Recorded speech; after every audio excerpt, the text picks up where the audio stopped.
नमस्कार साथियों, स्वागत है आप सभी का इस प्यारे से चैनल स्टूडेंट सेंटर में। तो दोस्तों, आज की वीडियो में जो कक्षा 10 की गणित हम लोग पढ़ रहे थे उसके चैप्टर नंबर 13 पृष्ठीय क्षेत्रफल तथा आयतन पढ़ेंगे। तो दोस्तों, आज की वीडियो में हम केवल और केवल इस चैप्टर में जितने भी फार्मूले यूज होंगे उस फार्मूले के बारे में ही बातें करेंगे। तो दोस्तों जितने फार्मूले मैं आपको बताता हूँ वो सारे फार्मूले आप अपने कॉपी में जरूर नोट करेंगे और इसको याद भी करेंगे। याद करने के लिए दोस्तों आप A4 साइज का पेज लीजिए जिस पर आप फोटो कॉपी कराते हैं। वो फोटो कॉपी वाले पेज पर आप सारे फार्मूले को लिख लीजिए। जैसे जैसे मैं आपको बताता हूं वैसे वैसे आप उसको लिख लीजिए। उसको लिख करके आप अपने स्टडी टेबल के सामने पर उसको चस्पा कर दीजिए ताकि आप जब भी पढ़ने बैठे तो आपको वो दिखता रहे। ठीक है दोस्तों, आप उसको देख देख करके याद करिए और याद कर लीजिए और उसको देख देख करके रिवीजन करते रहिए ताकि वो फार्मूले आपके दिमाग में सेटअप हो जाए। क्योंकि दोस्तों ये जो पूरा चैप्टर है ये पूरा फार्मूले पर ही डिपेंड है। ठीक है, अगर आपको फार्मूला याद रहेगा तो ही आप सवाल को हल कर पाओगे, अन्यथा सवाल को हल नहीं कर पाओगे। ठीक है दोस्तों, तो चलिए हम स्टार्ट करते हैं। तो ये वीडियो दोस्तों आपके लिए बहुत ही महत्वपूर्ण है। आज की वीडियो में, चूंकि आज की वीडियो जो है आपके जैसे आप घर बनाते हो ना तो घर की नींव मजबूत करते हो, इसके बाद आपके जो दीवार होते हैं वो मजबूत होते हैं, आपके पूरे घर मजबूत हो जाते हैं। तो देखिए दोस्तों, सबसे पहला जो फार्मूला हम आपको बताएंगे वो वृत्त ही बताएंगे। ठीक है, जो कि हम पिछले वीडियो में जो चैप्टर नंबर 10 है उस पर उस वीडियो में इस पे डिस्कस किए हैं। देखिए, ये है वृत्त। मान लेते हैं आर त्रिज्या की एक वृत्त है। ठीक है, ये त्रिज्या है, आर त्रिज्या की एक वृत्त है। तो दोस्तों वृत्त का जो क्षेत्रफल होता है, वृत्त का क्षेत्रफल वो होता है पाई आर स्क्वायर। ठीक है दोस्तों, वृत्त का क्षेत्रफल क्या होता है? पाई आर स्क्वायर। दोस्तों ये वृत्त है, वृत्त का आयतन नहीं होगा। मैंने आपको उस वीडियो में भी बताया था पिछले चैप्टर जब पढ़ा रहा था। तो चूंकि वृत्त वृत्त मतलब जैसे आप हाथ में कड़ा पहनते हो, हाथ में कड़ा, उसमें कुछ भर नहीं सकते हो। आयतन उसी का होता है जिसमें आप कुछ भर सकते हो। ठीक है, तो आप वृत्त में कुछ नहीं भर सकते चूंकि ये एक सर्कल ऐसे होता है, राउंडिंग होता है, बस इसमें कुछ भरा नहीं जा सकता। गोला होता तो गोला का होता है आयतन। ठीक है, उसको मैं आगे डिस्कस करूंगा। चलिए, वृत्त की परिधि, यहां पर वृत्त की परिधि, वृत्त की परिधि कहिए या परिमाप। ठीक है, दोनों का मतलब एक ही होता है। परिमाप जो है बाहरी माप और परिधि, परिधि जो गोला आकार में बाहरी माप होता है। ठीक है, तो परिधि क्या होगा? 2 पाई आर, ये वृत्त की परिधि होती है। ठीक है दोस्तों, अब यही लगे हाथ हम अर्धवृत्त की बातें कर लें। अर्धवृत्त, अर्धवृत्त यहां पर देखिए, ये पूरा वृत्त था और ये अर्धवृत्त है। ये इसकी त्रिज्या स्मॉल आर मान लेते हैं, ये अर्धवृत्त है। तो दोस्तों अर्धवृत्त का जो क्षेत्रफल होता है, अर्धवृत्त का जो क्षेत्रफल होता है वो क्या होता है? इसका पाई आर स्क्वायर होता है, तो इसका आधा मतलब 1/2 पाई आर स्क्वायर होगा। ठीक है, इसका 1/2 पाई आर स्क्वायर होगा। और इसका मतलब इसका जो परिमाप होगा दोस्तों, अर्धवृत्त का जो परिमाप होगा या परिधि बोल सकते हो। ठीक है, परिमाप या परिधि, अर्धवृत्त का जो परिमाप इसका 2 पाई आर होता था तो इसका आधा करेंगे तो क्या हो जाएगा? पाई आर। ठीक है, आई होप आपको समझ में आ गया। ठीक है, चलिए अब हम आपको बताते हैं अगला वर्ग, वर्ग का क्षेत्रफल और परिमाप हम लोग देखते हैं। यहां पर देखिए, वर्ग, वर्ग क्या होता है दोस्तों? जिनकी चारों भुजाएं आपस में क्या हो? इक्वल हो। ठीक है, अगर इसको हम ए मान ले रहे हैं तो ए भी क्या होगा? ए होगा, और ए भी क्या होगा? ए होगा, और ए भी क्या होगा? ए होगा। मतलब चारों भुजाएं, इसका नामकरण कर देते हैं ए बी सी और डी। ठीक है, चारों भुजाएं क्या हो? समान हो, चारों भुजाएं समान हो। अब यहां पर जो वर्ग का क्षेत्रफल होता है, वर्ग का क्षेत्रफल, वर्ग का क्षेत्रफल होता है दोस्तों लंबाई गुणे चौड़ाई, आयत और वर्ग दोनों का होता है। तो लंबाई यहाँ ए है, चौड़ाई भी यहाँ ए है, तो मतलब भुजा गुणे भुजा बराबर क्या हो जाएगा, भुजा स्क्वायर। ठीक है, या फिर ऐसे लिख सकते हो ए गुणे ए बराबर ए स्क्वायर। ये इसका क्षेत्रफल है। और वर्ग का परिमाप, परिमाप मतलब बाहरी बाहरी माप। ठीक है, यहाँ पर जो इसका परिमाप होगा क्या है, ए प्लस ए प्लस ए प्लस ए, सब जुड़ जाएंगे, ए प्लस ए प्लस ए प्लस ए बराबर 4a, या इसी को कहते हैं 4 भुजा। ठीक है, 4 गुणे भुजा। आई होप आपको समझ में आ गया होगा दोस्तों। अब यहाँ पर देखिए, ये इसका विकर्ण होता है, इसका विकर्ण। तो विकर्ण यहाँ पर देखेंगे, जो वर्ग है, वर्ग का एक कोण 90 अंश है। ठीक है, वर्ग का एक कोण 90 अंश, ये मान लेते हैं आधार, इसको मान लेते हैं लंब। एक कर्ण है, कर्ण बराबर होता है अंडर रूट में आधार स्क्वायर प्लस लंब स्क्वायर। आधार मतलब ए स्क्वायर और लंब मतलब ए स्क्वायर, दोनों को जोड़ेंगे तो 2a स्क्वायर होगा, और a बाहर निकल जाएगा तो a अंडर रूट में 2। इसकी जो विकर्ण होगी वो क्या होगी दोस्तों, विकर्ण हो जाएगी अंडर रूट 2 गुणे भुजा। ठीक है, इसकी विकर्ण हो जाएगी। आई होप आपको समझ में आ गया। चलिए अब हम बातें करते हैं आयत की।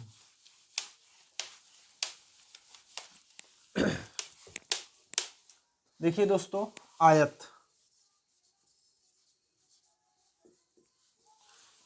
ये है आयत, आयत है, आयत की ये लंबाई है। ठीक है, आयत लंबाई मतलब जिनके आमने सामने की भुजा बराबर होती है उसे आयत कहते हैं। ये मान लेते हैं चौड़ाई है, चौड़ाई को हम b मान लेते हैं, लंबाई को l मान लेते हैं। ठीक है, और a इसकी विकर्ण है। ठीक है दोस्तों, a b c and d इसका नामकरण कर देते हैं। और जब a l है तो a भी l होगा, और a b है तो a भी b होगा। तो आयत का जो क्षेत्रफल होता है, आयत का क्षेत्रफल होता है लंबाई गुणे चौड़ाई, और लंबाई क्या है, l है, चौड़ाई क्या है, b है। ठीक है, आई होप आपको समझ में आ रहा होगा दोस्तों। अब यहाँ पर आयत का परिमाप देख लेते हैं। आयत का परिमाप, ए लंबाई प्लस ए चौड़ाई प्लस ए लंबाई प्लस ए चौड़ाई, चारों भुजाएं जोड़ेंगे तो देखिए एक लंबाई 2 लंबाई। ठीक है, प्लस एक चौड़ाई 2 चौड़ाई। तो यहां से 2 को कॉमन ले लेंगे तो क्या मिलेगा, लंबाई प्लस चौड़ाई, या इसी को ऐसे भी लिख सकते हैं 2 कोष्टक में l प्लस b। ठीक है, समझ में आया दोस्तों। आप चाहिए लिखिए, l मतलब लंबाई, b मतलब चौड़ाई। ठीक है, चलिए अब हम लोग देखते हैं घन। सब फार्मूला लिखते चलिए दोस्तों, क्योंकि ये बहुत ही इंपॉर्टेंट है। ठीक है, हम टोटल फार्मूला बता रहे हैं, जितने भी फार्मूले इस चैप्टर में यूज होंगे। ठीक है, आप इन फार्मूले को तैयार कर लेंगे तो आप समझ के चलिए कि कोई क्वेश्चन आपसे छूटने वाला नहीं है। चलिए, सब आप आसानी से लगा लेंगे। तो अब हम लोग देखेंगे घन। घन, घन क्या होता है दोस्तों, ये देखिए, ये है घन।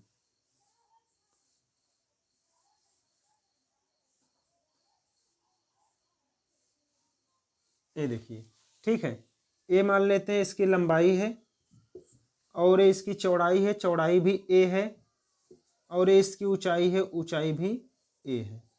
ठीक है, घन क्या होता है दोस्तों, जिसकी लंबाई, चौड़ाई और ऊंचाई तीनों आपस में क्या होते हैं, बराबर होते हैं, वो घन होता है। यहां पर देखिए जो घन है दोस्तों, घन का जब कुल क्षेत्रफल कहे, घन का कुल क्षेत्रफल, कुल क्षेत्रफल का मतलब ये इधर का भी, इधर का भी, इधर का भी, इधर का और नीचे का भी एरिया कितना होगा।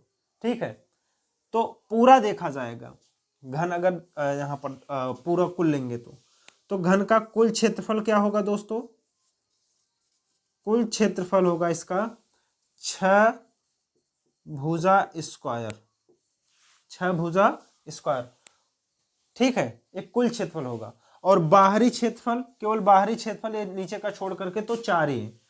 तो बाहरी क्षेत्रफल अगर पूछे, बाहरी क्षेत्रफल, तो इसका होता है 4 गुणे भुजा स्क्वायर। ठीक है दोस्तों, 4 गुणे भुजा स्क्वायर। अब ये घन है, घन, घन का मतलब एक 4 कोने वाला कोई, मान लीजिए जैसे आप वो देखे हैं, क्या बोलते हैं, जो बच्चे घुमाते हैं उसे क्या कहते हैं?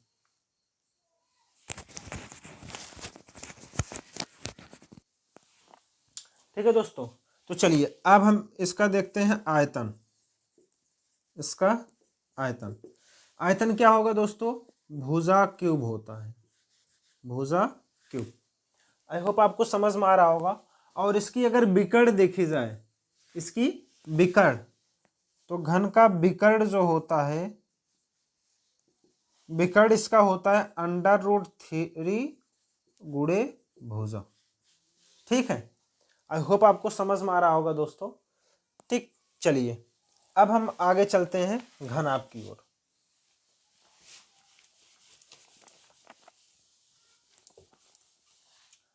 देखिए दोस्तों, घनाभ, घनाभ क्या है? ये देखिए, जैसे आप ईंट देखें, ईंट, ईंट के ही तरह होता है घनाभ। ये देखिए,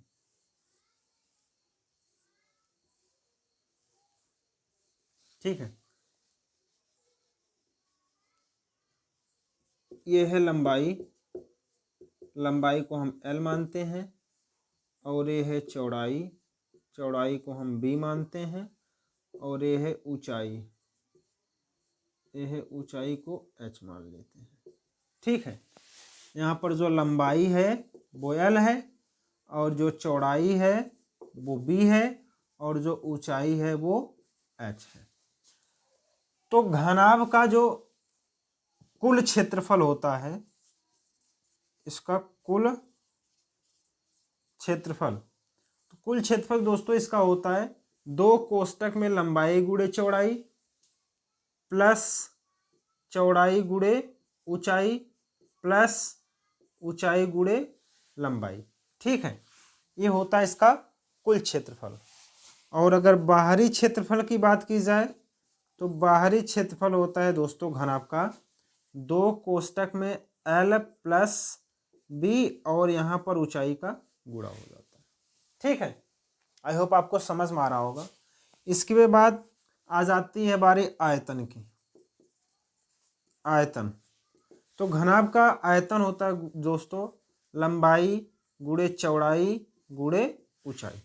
ठीक है, और इसकी विकर्ण की बात की जाए, ये विकर्ण मान लेते हैं। इसकी विकर्ण की बात की जाए तो दोस्तों इसका जो विकर्ण होता है वो √ में लंबाई का स्क्वायर प्लस चौड़ाई का स्क्वायर प्लस ऊंचाई स्क्वायर। ये है ये घनाभ का फार्मूला। ठीक है, इस क्षेत्र कुल क्षेत्रफल है, ये बाहरी क्षेत्रफल है, और ये आयतन है, ये विकर्ण है। ठीक, चलिए अब हम लोग बातें करते हैं बेलन की। देख लेते हैं दोस्तों बेलन, जो कि बहुत ही इंपॉर्टेंट है। बेलन यहाँ पर 2 प्रकार का लेंगे, एक ठोस बेलन लेंगे, एक खोखला बेलन लेंगे। तो सबसे पहले तो हम बेलन की बात करें तो दोस्तों बेलन में हम पहले ठोस बेलन की बात करते हैं। ये देखिए, यहाँ पर एक बेलन बनाते हैं, ये है एक बेलन। ठीक, मान लेते हैं इसकी त्रिज्या स्मॉल r है, और इसकी ऊंचाई जो है वो h। ठीक है दोस्तों, ये है बेलन, ठोस बेलन। मान लीजिए ठोस बेलन की बात पहले कर लेते हैं। तो दोस्तों ठोस बेलन का जो वक्र पृष्ठ, अब यहाँ पर समझिए वक्र पृष्ठ, और इसके बाद कुल पृष्ठ, पृष्ठीय क्षेत्रफल। तो दोस्तों वक्र पृष्ठ जब कहेगा तो वक्र पृष्ठ का मतलब ये जो बाहरी वाला है, ठीक है, ये जो बाहरी वाला भाग है, ये वाला, ये गोला वाला, तो ये हो गया वक्र पृष्ठ। जैसे मैं आपको एक पेज के माध्यम से दिखाने का प्रयास कर रहा हूँ। तो यहाँ पर देखिए, जैसे ये बेलन हो गया, ठीक है, ये बेलन हो गया। तो जब आपसे वक्र पृष्ठ की बातें कहेगा तो ये वाला भाग केवल लेंगे, ए वाला, ठीक है, ए वाला भाग और ए वाला भाग नहीं लेंगे। यहाँ पर देखिए दोस्तों, ये दोनों वृत्त आकार के दिख रहे हैं ना, ये दोनों वृत्त आकार के दिख रहे हैं, लेकिन वक्र पृष्ठ मतलब ए वाला भाग, ठीक है, ए वाला भाग। चलिए, आई होप आपको समझ में आया होगा वक्र पृष्ठ का मतलब। तो अब यहां पर देखिए, बेलन का वक्र पृष्ठ, बेलन का वक्र पृष्ठ क्षेत्रफल, वक्र पृष्ठीय जो क्षेत्रफल होता है दोस्तों, वो 2πr/h होता है। आर क्या है? त्रिज्या है, ठीक, आर त्रिज्या है, एच इस बेलन की ऊंचाई है। आई होप आपको समझ में आ रहा है। अब दोस्तों, अगर बेलन का कुल पृष्ठीय क्षेत्रफल कहा जाए, बेलन का कुल पृष्ठीय क्षेत्रफल, देखिए, अब जब बेलन का कुल पृष्ठीय क्षेत्रफल कहा जाएगा तो यहां पर देखिए एक वृत्त है और ये क्या है? एक वृत्त इधर है, तो ये वक्र पृष्ठ प्लस एक वृत्त और एक वृत्त का क्षेत्रफल, ठीक है। यहां पर लिखेंगे, मतलब ये इसका क्षेत्रफल क्या होगा वक्र पृष्ठ का? 2πr/h और प्लस एक वृत्त का क्षेत्रफल πr² प्लस इस वृत्त का क्षेत्रफल πr²। तो यहाँ पर हो जाएगा 2πr/h और प्लस एक πr², 2πr²। तो दोस्तों यहाँ पर देखिए 2πr को कॉमन ले लेते हैं, तो यहाँ पर क्या बचेगा? h, और यहाँ पर क्या बचेगा? एक r बचेगा। ये आ जाएगा इसका कुल पृष्ठीय क्षेत्रफल। तो दोस्तों ध्यान दीजिएगा, अगर कुल पृष्ठीय क्षेत्रफल कहा या क्षेत्रफल कहा तो आपको ये फार्मूले लगाने हैं, और जब वक्र पृष्ठ कहेगा तो आपको ये फार्मूला लगाना है, ठीक है। अपने दिमाग में सेटअप कर लीजिए। चलिए, अब इसके बाद आ जाती है बारी बेलन का आयतन। बेलन का जो आयतन है दोस्तों, वो होता है πr²h।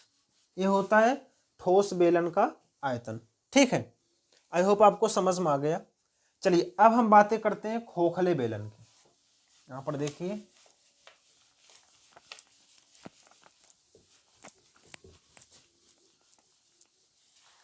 खोखला बेलन,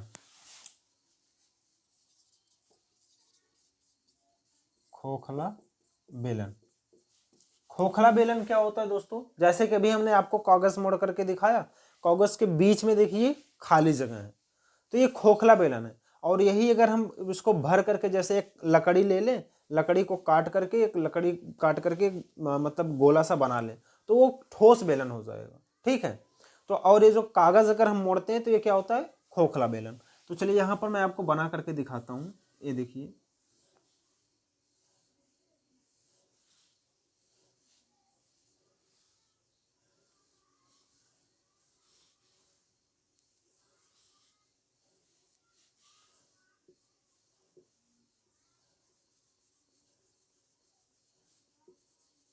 ये देखिए दोस्तों, ये बाहरी परत है, ठीक है, ये बाहरी परत है, ये बाहरी परत है। जैसे ग्लास है ना, ग्लास भी ले सकते हैं, कांच की ग्लास एक ले लें, तो इसका ये जो मान लेते हैं, ये जो छोटा वृत्त, ये देखिए ये छोटा वृत्त है, इसको हम मान लेते हैं स्मॉल आर, और ये जो बड़ा वृत्त है ये वाला, यहाँ से यहाँ तक, इसको मान लेते हैं कैपिटल आर। इसकी जो ऊंचाई है वो वही रहेगी, ठीक है, अच्छी रहेगी, कोई दिक्कत? स्मॉल आर ये छोटे मतलब ये छोटे वाले वृत्त की त्रिज्या है, और कैपिटल आर बड़े वृत्त की त्रिज्या है, ठीक है। जो ग्लास होगा, ग्लास के ऊपर ये मान लेते हैं। तो ये बाहरी पृष्ठ का जो त्रिज्या है, बाहरी पृष्ठ, ये बाहरी पृष्ठ की त्रिज्या कैपिटल आर, और अंदर वाले पृष्ठ की त्रिज्या क्या है? स्मॉल आर, ठीक है। तो दोस्तों खोखले बेलन का जब कुल क्षेत्रफल कहे, कुल क्षेत्रफल, तो खोखले बेलन का जो कुल क्षेत्रफल होता है वो होता है 2π और कोष्टक में capital R plus small R बड़ा मतलब बाहरी पृष्ठ की त्रिज्या और प्लस आंतरिक पृष्ठ की त्रिज्या और h plus capital R minus small r। ठीक है, ये होता है कुल क्षेत्रफल। और जो वक्र पृष्ठ क्षेत्रफल होता है, वक्र पृष्ठीय क्षेत्रफल, पृष्ठीय क्षेत्रफल, इसका दोस्तों जो वक्र पृष्ठीय क्षेत्रफल होता है 2 पाई h capital R plus small r, ये होता है। ठीक है, ये वक्र पृष्ठीय क्षेत्रफल होता है। और अगर इसकी आयतन की बात की जाए, आयतन, तो दोस्तों आयतन, ये जो क्षेत्रफल आप ज्ञात करेंगे ना, क्षेत्रफल में ऊंचाई से गुणा करिए, वही आपका आयतन हो जाता है। यहां पर मैं लिख देता हूं क्षेत्रफल गुणे ऊंचाई। ठीक है, ये खोखले गोले का आयतन होता है। आई होप आपको समझ में आ गया होगा। चलिए अब हम बात कर लेते हैं शंकु की। शंकु देख लेते हैं, इसके बाद हम लोग गोला देखेंगे, फिर गोला देखने के बाद छिन्नक देखेंगे और हमारी यहीं पर ये वीडियो खत्म हो जाएगी। ठीक है, तो देखिए अब शंकु, शंकु, ठीक है, यहाँ पर ये शंकु है। जैसे आप देखे होंगे टोपी, कैप देखे हैं जो बच्चों के बर्थडे में लगाया जाता है कैप, वो एक प्रकार का शंकु है। यहाँ पर देखिए इसकी त्रिज्या हम मान लेते हैं स्मॉल r है और इसकी ऊंचाई जो है वो स्मॉल h है और यहाँ पर ये इसकी तिर्यक लंबाई है। इसकी तिर्यक लंबाई क्या है, या तिर्यक ऊंचाई कह सकते हैं, तिर्यक ऊंचाई। ठीक, l इसकी तिर्यक ऊंचाई है और यह है शंकु। चलिए अब यहाँ पर देखिए जो शंकु की तिर्यक ऊंचाई है, तिर्यक ऊंचाई, तो यहाँ पर देखिए दोस्तों ये 90 एंगल बन रहे हैं। ये ऊंचाई है और ये त्रिज्या है। ये देखिए कर्ण है, लंब, आधार और कर्ण। तो हम यहाँ पर L इक्वस टू क्या लिख सकते हैं, R square plus H square, ये इसकी तिर्यक ऊंचाई हो जाती है। ठीक है, अब इसका जो वक्र पृष्ठ क्षेत्रफल है, वक्र पृष्ठीय क्षेत्रफल मतलब ये वाला भाग, बाहरी वाला भाग। ठीक है, ये तो सरफेस पर ऐसे रख दिया जाएगा, ये बाहरी वाला भाग जो वक्र पृष्ठीय क्षेत्रफल, ये जो वक्र पृष्ठीय क्षेत्रफल है दोस्तों, ये होता है पाई आर एल। ठीक है, पाई आर एल, एल का मान आप यहां से रखेंगे, आर तो आपकी त्रिज्या है, पाई का मान आप यहां पर देखिए दोस्तों, पाई का मान आपके क्वेश्चन में दिया रहेगा 22/7, अगर दिया है तो 22/7 रखेंगे, या पाई का मान 3.14 रखेंगे। ठीक है, इनमें से आप जैसे आपसे क्वेश्चन में कहा रहेगा वैसे आप रखिएगा, अगर दिया है ये तो रखिएगा, नहीं तो आप पाई का मान ये रखिएगा। चलिए अब इसके बाद दोस्तों कुल पृष्ठीय क्षेत्रफल, कुल पृष्ठीय क्षेत्रफल, जो शंकु का कुल पृष्ठीय क्षेत्रफल है वो पाई आर एल तो रहेगा। अब यहाँ पर देखिए एक वृत्त है, एक वृत्त है, अब वृत्त का क्षेत्रफल क्या होगा, पाई आर स्क्वायर। तो यहाँ से देखिए पाई आर, यहाँ भी पाई आर को कॉमन ले लें, यहाँ पर बचेगा एल प्लस आर। ठीक है, ये हो जाएगा कुल पृष्ठीय क्षेत्रफल। अब इसके बाद आ जाती है बात आयतन की। तो दोस्तों आयतन क्या होगा, 1/3 पाई आर स्क्वायर एच, इसका आयतन होता है शंकु का। ठीक है, आई होप आपको समझ में आ गया होगा। चलिए अब हम बातें करते हैं गोला की। तो दोस्तों गोला भी दो प्रकार की होती है, एक ठोस गोला और एक खोखला गोला। जैसे आप एक मिट्टी का कोई गोला बना लो, मिट्टी का कोई गोला बना लो तो वो ठोस गोला होता है। जैसे आपके वॉलीबॉल हो गए या फिर जो बैट बॉल में आप बॉल खेलते हो वो बॉल, वो क्या होते हैं, खोखला गोला होता है। ठीक है, तो यहाँ पर हम दोनों गोले की बात करते हैं। पहले नंबर तो आपसे ठोस गोले की बात करता हूँ, ठोस गोला। ठीक है, ठोस गोला ये है, जैसे एक गोला है, इसको हम ब्लैंक कर दे रहे हैं, ये ठोस गोला है। ठीक है, ये ठोस गोला हो गया। अब मान लेते हैं इसकी त्रिज्या स्मॉल आर है, ये ठोस गोला है, ठोस गोला। ठीक है, आई होप आपको समझ में आ रहा है दोस्तों। चलिए, ठोस गोले का जो क्षेत्रफल होता है, क्षेत्रफल, इसका जो क्षेत्रफल होता है वो 4 पाई आर स्क्वायर होता है, ठीक है। और इसका जो आयतन होता है, आयतन, आयतन 4/3 पाई आर क्यूब होता है, ठीक है। दोस्तों अगर अर्ध गोले की बात की जाए, अर्ध गोला, अर्ध गोला मतलब ऐसे, ठीक है, ये ठोस ही है अर्धगोला, ठोस अर्धगोले की बात हो रही है। इसकी त्रिज्या मान लेते हैं स्मॉल आर है। तो ठोस अर्धगोले, इसी का आधा कर दीजिए, जो क्षेत्रफल होगा, जो क्षेत्रफल होगा 4 है तो इसका आधा 2 पाई आर स्क्वायर, और जो आयतन है, आयतन का आधा करेंगे तो 4 का आधा 2/3 पाई आर क्यूब हो जाएगा। बस ये हो गया ठोस अर्धगोले का आयतन। चलिए ये ठोस अर्धगोले का आयतन हो गया, ठीक है।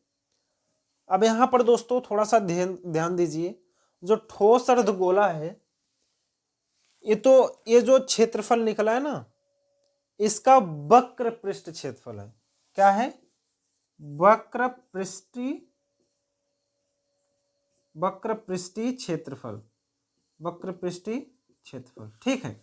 और इसका अगर कुल क्षेत्रफल निकाला जाए, कुल क्षेत्रफल, तो कुल क्षेत्रफल में ये वक्र पृष्ठ जुड़ेगा और इसके साथ एक, यहां पर देखेंगे तो जो कटा हुआ गोला है उस पर एक वृत्त बना रहेगा, ठीक है। कटा हुआ गोला जो होगा उस पर एक वृत्त ऊपर से ऐसे बना होगा, ठीक। चलिए, तो यहां पर इसका जो क्षेत्रफल है 2 पाई आर स्क्वायर है, और इसके बाद pi r square, 2 pi r square, 1 pi r square बराबर क्या हो जाएगा? 3 पाई आर स्क्वायर। इसका हो जाएगा कुल पृष्ठीय क्षेत्रफल, ठीक है। आई होप आपको समझ में आ गया। चलिए अब बातें हो जाती है खोखले गोले की। देखिए दोस्तों, खोखला गोला,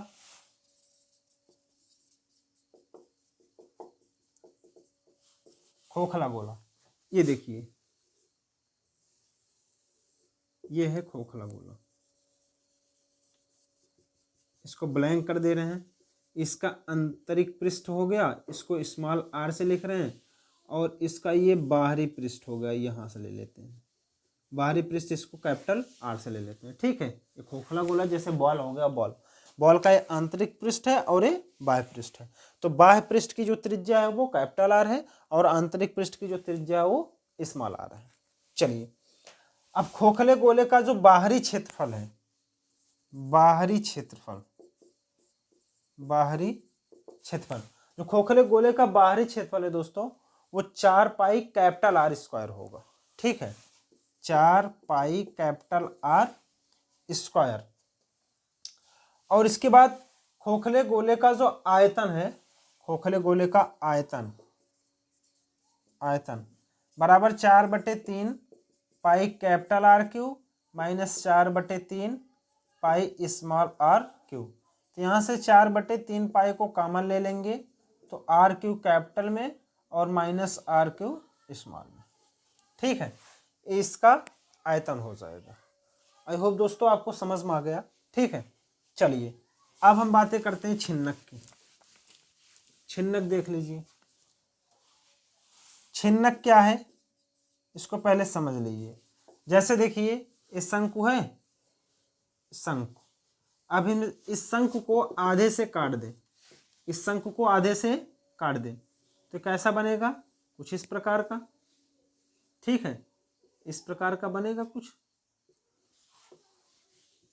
अब ये शंकु जो है, अब ये शंकु क्या हो गई? ये छिन्नक हो गई, ठीक है।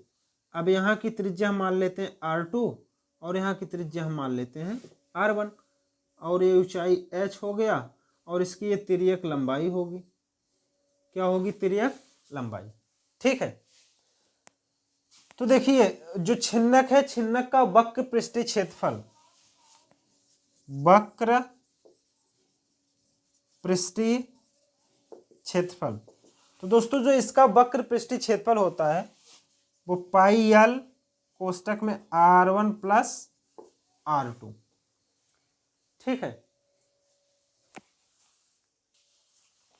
ठीक है दोस्तों, ये वक्र पृष्ठीय क्षेत्रफल हो गया। चलिए अब इसके बाद कुल कुल क्षेत्रफल देखें, यहां पर कुल क्षेत्रफल, कुल क्षेत्रफल में दोस्तों इसका जो कुल क्षेत्रफल होगा वो होगा पाई एल और कोष्टक में R1 plus R2 into sorry plus pi R1 square plus R2 square, ये होगा कुल क्षेत्रफल। ठीक है, और जो छिन्नक का आयतन है, आयतन दोस्तों छिन्नक का आयतन 1/3 पाई एच, इसके बाद R1 square plus R2 square plus R1 into R2, ये होगा। तो दोस्तों आई होप आपको ये वीडियो अच्छी लगी होगी और आप इस वीडियो में जो अपना समय दिए इस वीडियो के लिए, आप यहाँ से कुछ ना कुछ ज़रूर सीखें। तो दोस्तों इन सारे फार्मूले को आप अपने कॉपी में नोट कर लें और A4 साइज पर लिख करके उसको अपने स्टडी टेबल के सामने चिपका दें। तो दोस्तों आज की वीडियो बस यहीं पर। अब हम नेक्स्ट वीडियो जो लाएंगे उसमें हम इस चैप्टर के प्रश्नावली 13.1 के एक एक क्वेश्चन को क्रम बाय क्रम सॉल्व करेंगे। ठीक है, तो अब हम मिलते हैं नेक्स्ट वीडियो में। तब तक के लिए जय हिंद, जय भारत, पढ़ते रहें, मस्त रहें। ठीक है दोस्तों, धन्यवाद।